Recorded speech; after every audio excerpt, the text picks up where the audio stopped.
Hey lifers, welcome to the end of another day. We thought about it for about 24 hours and we had to make another attack at it. The shifter was not giving us full swing. Even it is adjustable, it was not adjustable enough. It would give us about 2 5/8, maybe 2 3/4 travel, and Merkers are really wants 3. So we made these changes. It's not pretty, but we actually have to do it while it's in the boat, because to get this out, I can probably get one out without damaging the fiberglass. But the reality is, it would probably never go back in, because I'm sure some of the pieces would be down there somewhere, and we would never see them again. So we've made this modification to this one by extending it. And we had the piece off, and we took it into Shantytown, and we looked at it, and no matter what we did, where we placed the hole, it was way too short, no matter what, even with all its adjustments. But its adjustments came in handy, so because when I added the second piece, I didn't really have to worry about getting it exact. It had to go on, it had to extend, but as with all the adjustment points, I had a lot of swing back and forth, so I just added some, and then if I needed to, and really, in reality is I actually did pull it back almost to the first original pin. So they really helped out a lot. So now we actually have 3 inches of travel with our cable from the controller, which I've looked this up 3 or 4 times, and everybody says these are supposed to have 2 inches of travel. This is the cable that goes to the outdrive, and if I use 2 inches of travel, none of these original slots still come in play. But I did get to back it down some. My original spot was almost right next to this, so to get that full 2 inches of swing, to where now I've almost touching the original slot. All I can think of is, like I said before, is that this is actually a plate from an earlier, probably pre-73 outdrive, and that would make it, I don't know, what is it, total length between this one and this one here is 5 7/8 or 5 5/8, or it's actually shorter. And if that was the case, it probably would work a lot closer. But this drive is newer, being it's an 80s drive, in which case I think I've got a different plate. And it doesn't really help much that I've got it reversed also. The cables came in on the port side, so they had to come into the plate on the port side. This is another thing you don't have to deal with Volvo. Cable comes in, goes in through the bell housing, and goes right into the outdrive. No connections. Does make life easier. All this is eliminated. Just think you'd see right down to the bell housing. Something that concerned me when I was putting these guys up here, when it was so far up here, I was really kind of worried about this pivot point being turned this way, in which case I didn't know if it actually kind of put a weird angle on that and make it not work properly, which is the cutoff switch. But it's getting dark and I needed to cover this up, so sorry you missed this day, but it really wasn't much to see anyway, except for what I already shown you. Well, as thunder rolls in the background, I'm going to get a cover on this thing and get it put away.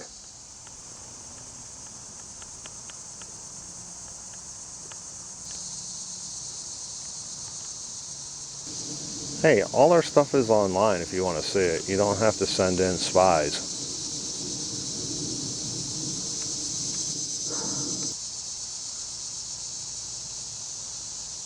Where are you going?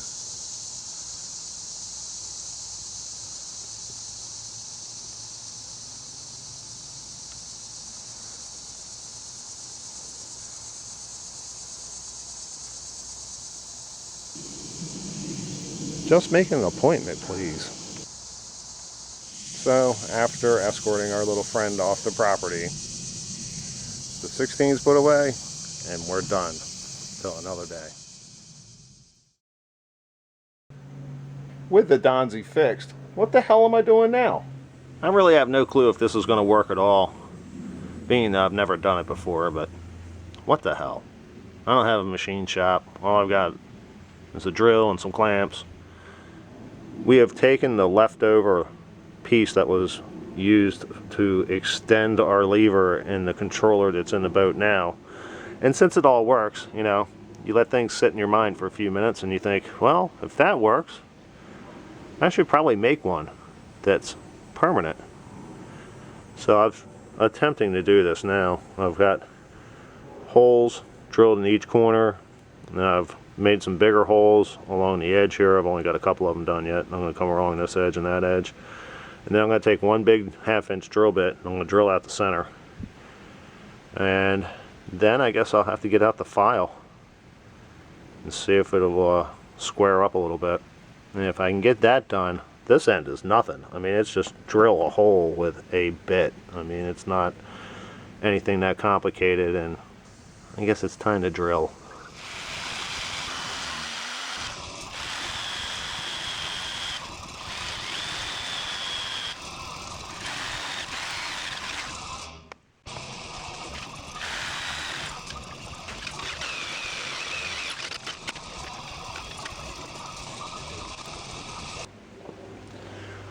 Okay, fast forward is not going to even give this justice.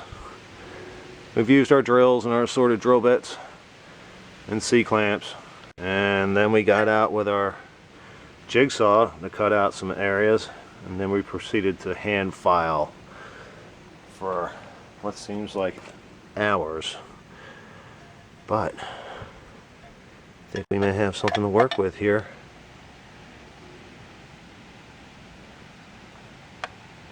That works right there. Got our hole in already. We already put our hole in so the catch will catch it. And not sure if we're going to make this adjustable or not yet. Should have thought of that before. Damn.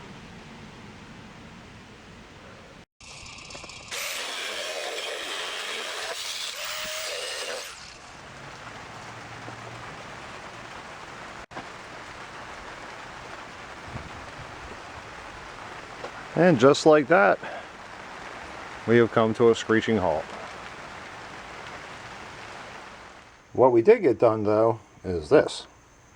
It's not perfect, but it's a lot better than this. Well, visually. I think this one would still be solid, but I don't like to play games like that. This is stainless steel. That's some kind of tin material. I'm not even sure what it is. It's semi-magnetic, so who knows what. But that's strong. That'll be strong enough it won't work and loosen up these bolts over the years.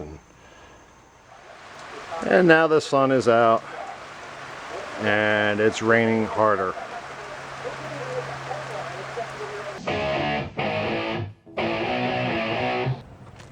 If you watched enough Race Boat Life and don't have brain damage, I'm sure it's come across to you that there's a lot of maintenance that goes into having classic boats.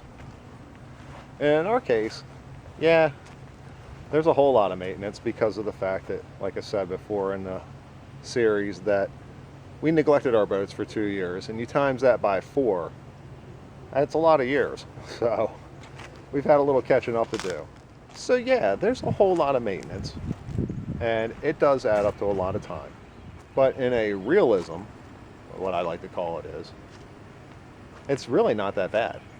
I mean, it's not anything that you wouldn't have to do to a normal boat that you bought that you've had for 3 or 4 years. I mean, yeah, of course, the ones off the showroom floor are awesome. You know, but the average boat is just the average boat, and then you have to start taking care of it like you normally would, even a classic. And it still surprises me even to this day on how many people are scared of classics. I mean, let's just take this 16-foot Donzi right here. to buy the most recent one, now I haven't looked in the last year or so, but from what I remember, the last time someone was selling a 16 Classic, which was in the last couple years, it started at $74,000. I don't understand it. I mean, if you bought this boat for when it was wrecked for like I did, a couple grand, you have difference to make this boat anything you want it to be. My point is you can pretty much take any boat out of the weeds from in any condition and still build it as nice or nicer than anything that could come off the showroom floor today, and for less money. And this brings me all the way around to race boats. It still surprises me to this day on how many people do not want one of these classic beauties sitting in their garage as a conversation piece alone. I mean, what would it be like to have like Cale Yarborough's car or one of John Force's cars just sitting in your driveway or in your garage? I'm not saying you have to go out and buy either a 60-foot, ocean racer either. There's a lot of race boats out there. Now, I'm not saying that you're going to fix it and it's going to be cheaper than your average run-of-the-mill boat. That's one thing. But if you're thinking this is astronomically crazy numbers that no average person could afford, you're mistaken, because I'm very average, and I think the average person could too. I mean, if you could fix up an old boat, a race boat is not out of your realm. You don't necessarily need brand new NASCAR motors to go in a classic race boat. With the Biesmeyer, I mean, you have to come up with about 250 horsepower to see what would come out in 1959. It's not hard to do. And this boat here, I mean, how hard would it is it to make today a motor that will push 600 horsepower, 700 horsepower? I mean, with blowers, turbos, and all that crap and everything else, and LS motors and the whole 9 yards. I mean, you can make astronomical numbers compared to what you used to back in the day. So it's a whole lot cheaper. I would encourage most people to do it, because you actually can spend the time on a single boat. Now, if you're a guy or a girl with a lot of frying pans in the fire, no. Run away. Don't just find something right off the showroom floor. It comes with a warranty that you can just take it right back, drop it off, and not have to worry about anything. If you're someone who can compartmentalize, and or you're at a point in your life where, yeah, you've got things on an even keel and you're good to go, hell yeah, go get yourself one of these things. As I've said in the past over and over again, something every day. Doesn't seem like it, but yeah, that guy took us a few hours yesterday to accomplish. But as you can see, yeah, it's a bit longer. Just a bit, but man, does that make a big difference. So we have to install this today and hopefully put an end to this shifter nightmare. And if you want to talk about time, let's use the Donzi as an example. No, not the boat. This little project we have going on now. Now, the whole thing started off with a test drive, and we found it wasn't going in reverse. So we bring it home, flush it, do all those good things. Can't get the outdrive to go in reverse.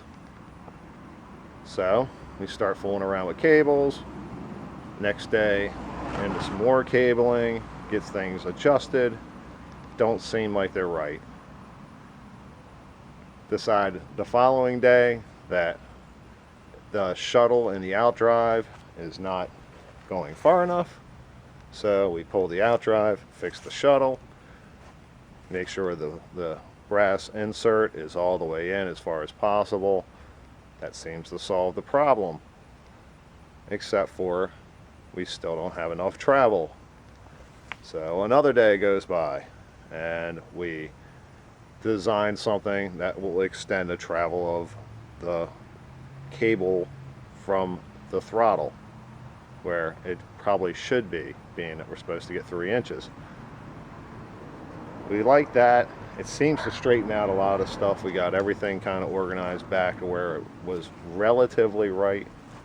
And in a boat like this, 66 with 80s motors in it and 80s outdrives, yes, getting it kind of real close is really kind of good enough. But we really didn't like the design of the throw lever, so we go to another day and we redesign the throw lever and make a new one. And here we are on another day, ready to finally install it.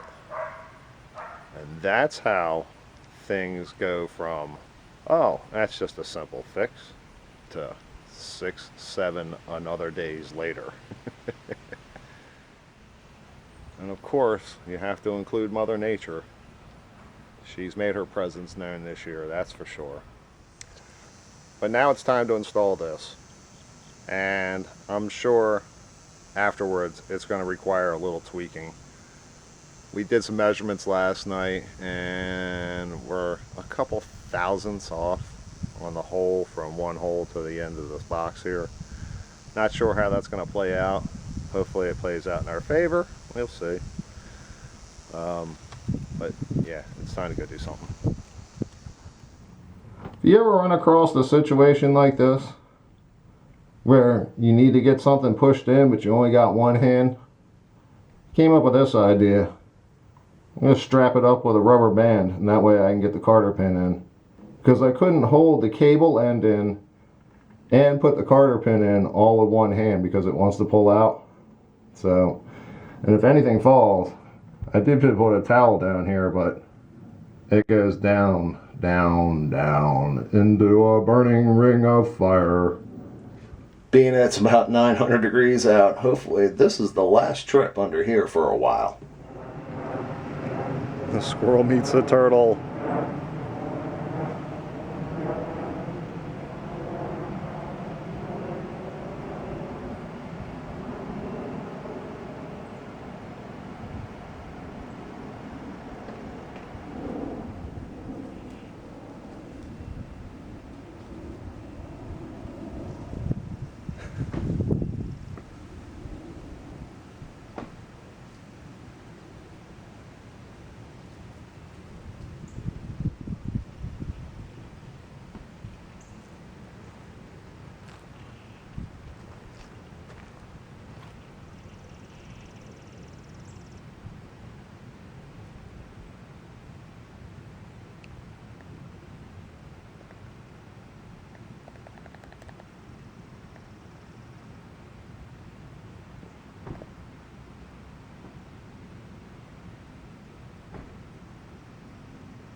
You know, this slow sneaking in thing isn't really going to work for us.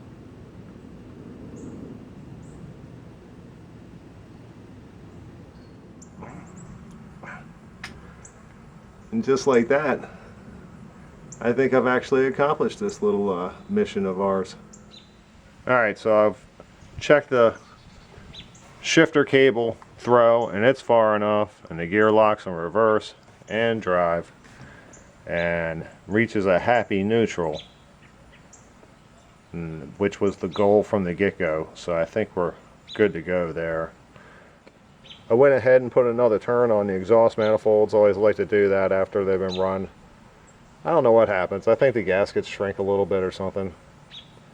Seems like once I put a second turn on them after they've been run for a couple times, we never have that issue, but I've blown out a lot of gaskets, especially out of the Beesmeyer over there. Seemed like I was blowing gaskets out all the time. I mean, I tried everything. I was trying header gaskets, all kinds of stuff. But I finally ended up getting factory gaskets and doing my normal technique. I put them on and ran them a couple times and then went back and retorqued them down and never had another issue with them again. So it's just a FYI from Race Boat Life. And hopefully that'll be the end of our punch list from our last ride. I mean, we did get the chain on the bow and we did get the trim turned upside down, even though we haven't found a trim switch that we really want yet.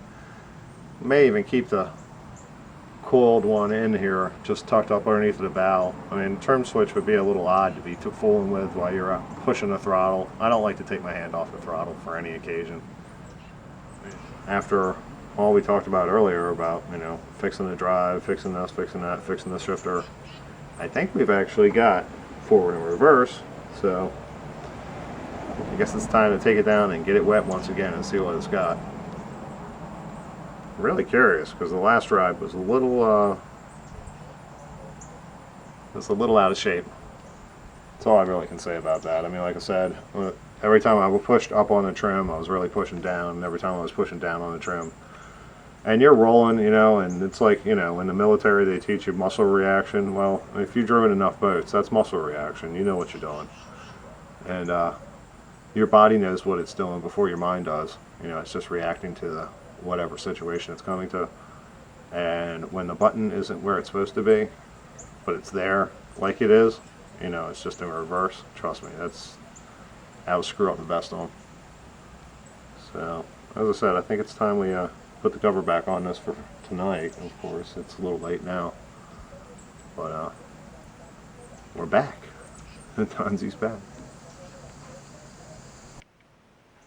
You want me to go out and crash something really expensive just so I can get likes on a video? Probably not going to happen. But I will talk you to death. Hit that like and subscribe button. Thanks. Welcome to another day. And you want to talk about time? Let's give that a second to set. And I jump right on the beginning of that film every time. By now, the last 2 or 3 of you that have still watched. So we checked our swing of our throttle cable. So we checked the wee, and keep saying and.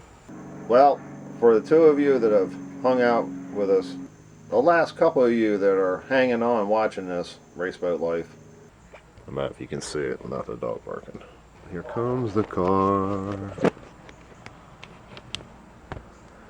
It's a car. And a barking dog with a car. It looks like a cop car, but it's not. Because it's got old people in it. The last thing in the world I want Race Boat Life to do is this mama. Some of that could almost be a race boatism. Hey, there we go. And hopefully that makes enough of a pause that I can actually fade in. Cut. Print that mother.